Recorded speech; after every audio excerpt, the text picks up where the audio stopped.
welcome to episode 1 of the Say I Do podcast, coming to you live from Las Vegas. We are at 628 Las Vegas Boulevard South, Very important to say. Yep. And we are here to talk to you about weddings, love, and one of our loves, wine. So let's tell our friends why we're here. We're here because we love weddings. Isn't that the truth? Because we're getting a little tired of other chapels and other wedding industry professionals that are taking as a job, not just something to celebrate along with the couple. I think I kind of compare it with Napa Valley, because Napa Valley is becoming extremely corporatized. So you're losing that personal touch with the wineries. There's some left. Right. And I feel like we're kind of in that same boat. I feel like we're that one of the few chapels in Las Vegas that has that personal touch, who cares about couples genuinely. And we can't say no to anything really, because we want to make their wedding the best day of their life. Right. That's one of the things that I'm always resonating with, which is looking at everything from the eyes of a couple. This is their wedding day. It is the most important day. And what I have seen out there, as far as, unfortunately, staff, run-of-the-mill weddings, that cattle call that you see out there, honestly, it kind of gets under my skin because I'm so passionate about what I do and about the couples that will walk through our doors.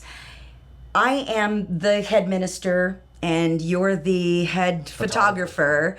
We're here for a reason, and that whole reason is to be able to give back to our community, to the couples, and to truly show the love that we have and the passion for this industry, because it has become so passé. And I hate saying that because I feel like I'm picking on people. But in all honesty, this is why we have ventured out and decided to do this on our own with some partners. But why we did it was because we wanted to bring it back to the basics. Weddings with love stories and couples who truly want to walk into the sunset together for the rest of their lives. Absolutely. So, Diana, how'd you get into the ministry business? You know, I started out as a limousine driver. Oh. I was a chauffeur, and I truly loved it. But I felt like the beginning of the story for a couple was at the beginning of the ceremony, more so than picking someone up, bringing them in a limousine, that sort of thing, which, by the way, has changed a lot now because you have Uber, right? So you don't see as many limousines. Couples are making their way to the chapels on their own. But I felt like it was so exciting to watch couples come in, and I wanted to be a part of their love story and to be able to affect things in that way. And that's kind of why I kind of got hooked. And yourself? Well, wedding was last of my list to do as a photographer, because I didn't have a great experience when I first started. So I kind of ventured off from weddings. I did more editorial commercial work. Okay. And then I've been start doing more portrait, like engagement portraits, wedding portraits before their wedding or after their wedding, so they can get more, because during the ceremony reception, everything's on the go, so you don't really have time to do get that one perfect shot you want. That makes sense. Unless you have an all-day wedding. Some people do it, but a lot of people don't. Okay. And that was kind of my specialty at the time. So I was diving into it. And then I started doing some more ceremonies and receptions for, friends of friends, getting referrals and all that. That's kind of how I ventured in. And then I noticed first experience was just one of bad example. Okay. And it's probably the only bad example I can think of in terms of wedding industry, because since then it's been nothing but great. Wait, let me just interject a little bit and say, we're going to have stories for you, because after over 25,000 weddings, You have to get home and have a little maybe glass of Yeah. wine every once in a while. Oh, yeah. Something that we love. And cheers, by the way. In order to continue to love what we're doing, and just kind of go over your day. But yeah, we do kind of have some great stories. So in episode 2 and beyond, we're going to be getting into some of those great stories. By the way, what are we drinking today? We are drinking white Burgundy. Okay. It's a French Chardonnay. Oui, oui. Ooh la la. Let me say that. It's called Burgundy because it comes from a region Burgundy, but it's one of the most strict regulation when it comes to winemaking, growing, everything.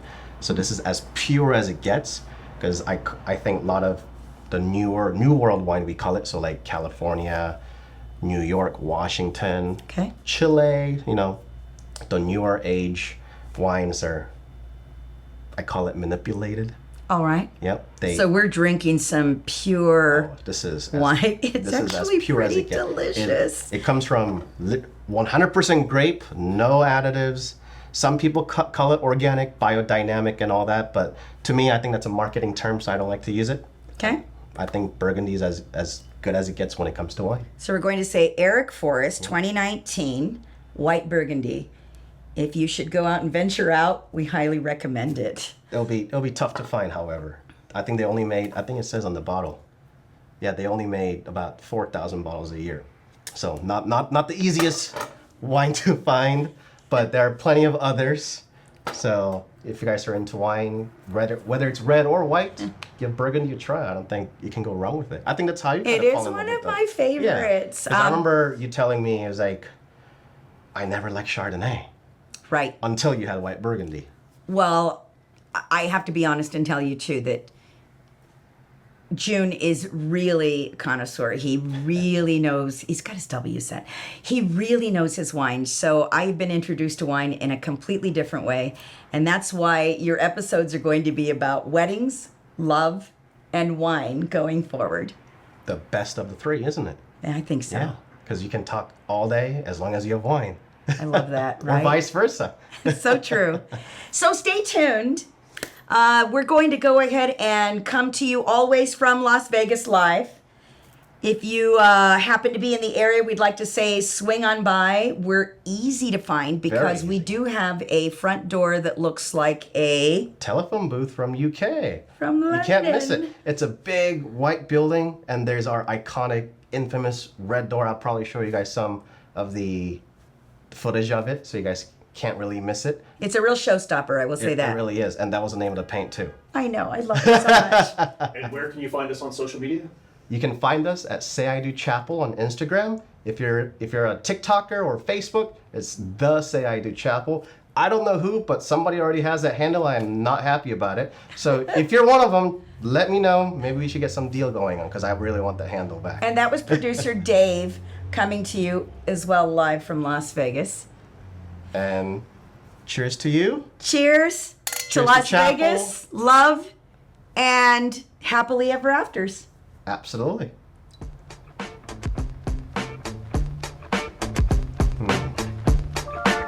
It's delightful.